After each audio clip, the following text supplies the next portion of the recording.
Bonsoir, bienvenue sur Radio Sensation Normandie. Vous êtes dans le MAC, 10 minutes pour en savoir un peu plus sur l'actualité et la vie associative de notre territoire. On va parler agriculture dans quelques instants avec nos invités qui sont Richard Demuin, qui est l'un des fondateurs du bureau de l'AFDI. On va en savoir un peu plus tout à l'heure. Et Pierre Le Baillif, qui est lui président des JA, des jeunes agriculteurs de la région Normandie. Messieurs, bonsoir. Bonsoir.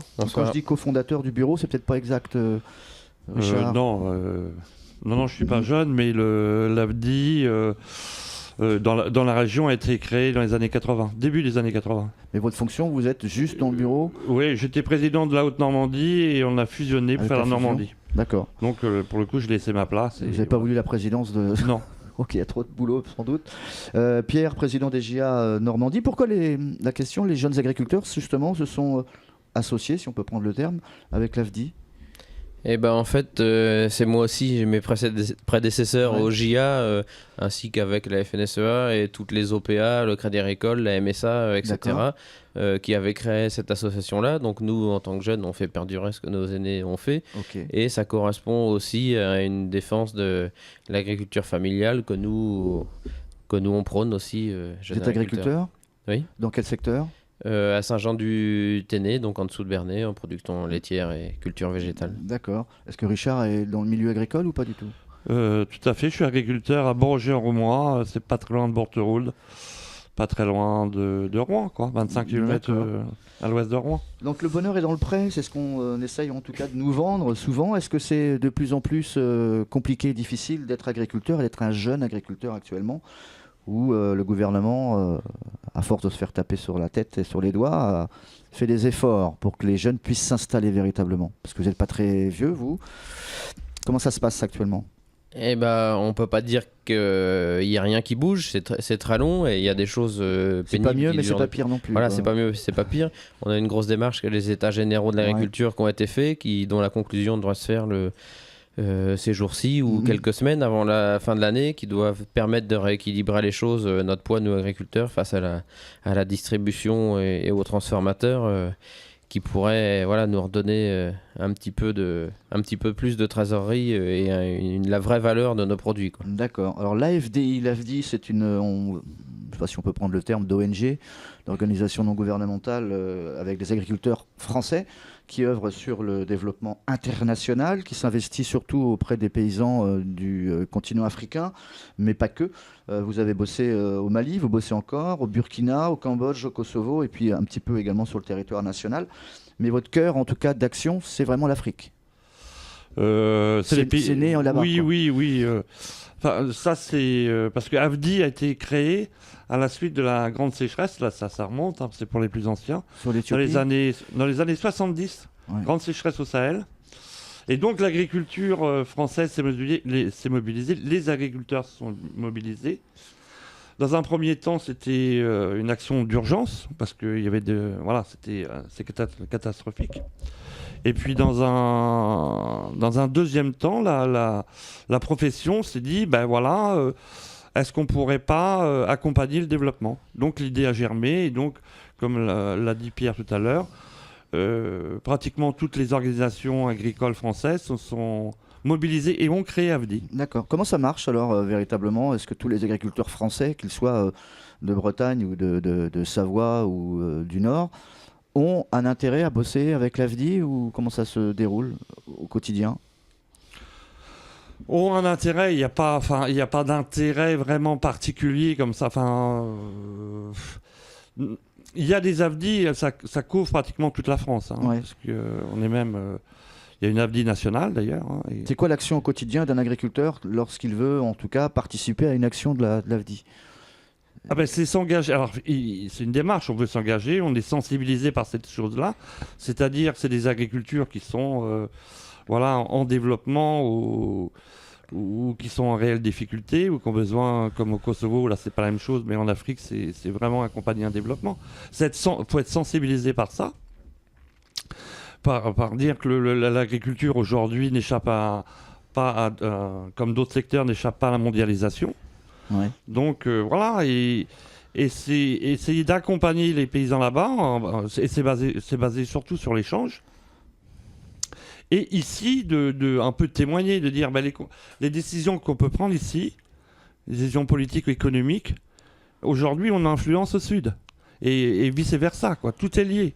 Est-ce que l'agriculture nationale ou européenne, pour être plus large, a aussi un peu son avenir en Afrique ? C'est peut-être pas son avenir, mais nos avenirs sont de plus en plus communs, corrélés. D'accord. Sans qu'on vraiment le sache, mais effectivement, il y a...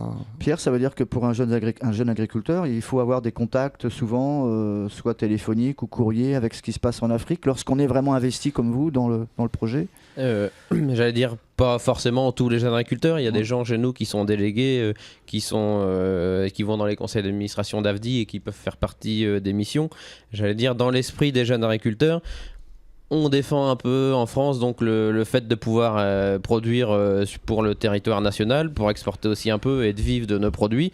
Par contre, voilà, il ne faut pas être égoïste. Il faut se dire que dans ces pays-là, les agriculteurs, quand ils sont reconnus, parce qu'ils ont aussi du mal à être reconnus dans leur pays, le but c'est qu'ils produisent leur nourriture chez eux et qu'ils puissent avoir une bonne qualité de vie. Et moi je vois l'exportation des produits français pour aller combler un manque de ce que les gens ne pourraient pas produire, mais pas pour aller produire à la place des gens, quoi. Aujourd'hui on sait que ça se fait mal, on va dire, mais c'est un peu, c'est pas pour se dédouaner, se dire bonne conscience, mais voilà, nous on veut ça en France, ça nous paraît logique que les autres agriculteurs veuillent produire aussi leur nourriture pour leur pays, quoi. Maintenant qu'on a fait beaucoup d'efforts pour l'irrigation, qu'est-ce qui marche et qu'est-ce qui ne marche pas en Afrique ? On sait qu'il y a maintenant des fermes avec des troupeaux, du bétail, etc.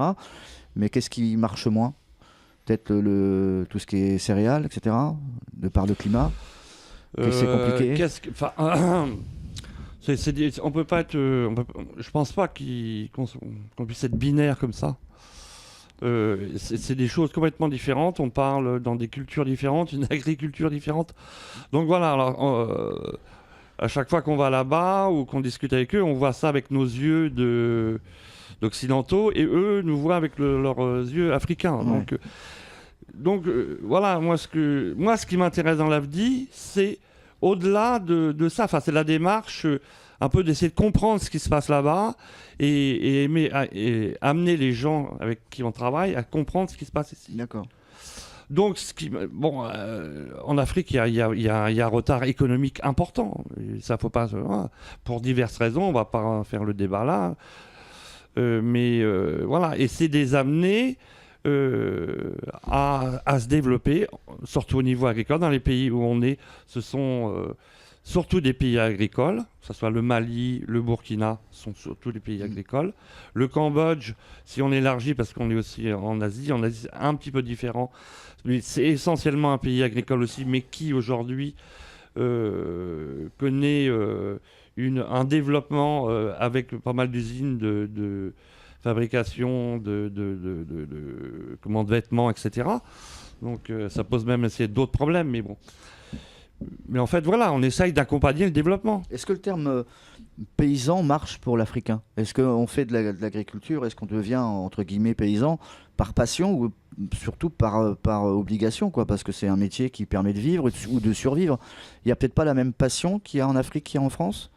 Oh si, je dirais quand même que même si plus que chez nous là-bas, ils sont obligés de cultiver par nécité pour manger parce qu'ils n'ont pas l'argent pour l'acheter, c'est pas le même développement économique, mais c'est aussi par passion. Moi j'ai eu la chance, d'il y a 2-3 ans, il y a eu le congrès mondial des jeunes agriculteurs près de Bordeaux, donc 15 jours avant on a accueilli tous les JA de chaque département, des délégations d'un peu partout pour qu'ils viennent pas que pour une journée on va dire, et puis c'était vraiment l'échange avec eux, voir qu'est-ce qu'ils font chez eux, qu'est-ce qu'ils font chez nous. Et moi, j'ai accueilli 2 Cambodgiens chez moi et c'est vraiment enrichissant d'échanger avec eux puisqu'on voit qu'ils sont passionnés comme nous. D'accord. Il y a une transmission qui se fait aussi en Afrique. Dire de père en fils, lorsqu'on a une ferme, etc., on arrive à avoir ce sentiment... De plus en plus, il y a vraiment des paysans ou des agriculteurs, comme on les appelle chez nous, dans les mêmes standards, je dirais. Même si en Afrique, il y a une agriculture vivrière où les gens ont très peu de surface et ils font vraiment ça pour vivre. Et le métier de paysan est plutôt un état qu'une fonction. Mais de plus en plus, ça devient... Et d'ailleurs, nous, on se bat aussi pour que l'État reconnaisse, parce que dans certains pays... le métier de paysan n'est pas reconnu. Ils sont sans profession. On va en reparler très très vite sur notre antenne. On va vous recevoir pour une seconde émission. Richard et Pierre, en tout cas, merci d'avoir accepté notre invitation. On se retrouve très très vite pour parler encore de l'AFDI sur Radio Sensation.